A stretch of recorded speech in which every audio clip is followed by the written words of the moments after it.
దూరానున్న చుక్కలే విన్నా గాని కదిలించలేదా కాస్త కూడా నీ మనసుని పరదాలు దాటి ఒక్కసారి పలకరించవేమి అందరినీ ఇలా వెంటపడి అడగాల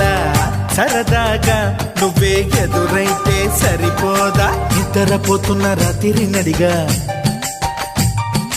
గుడికి చేరిన గువ్వల నడిగా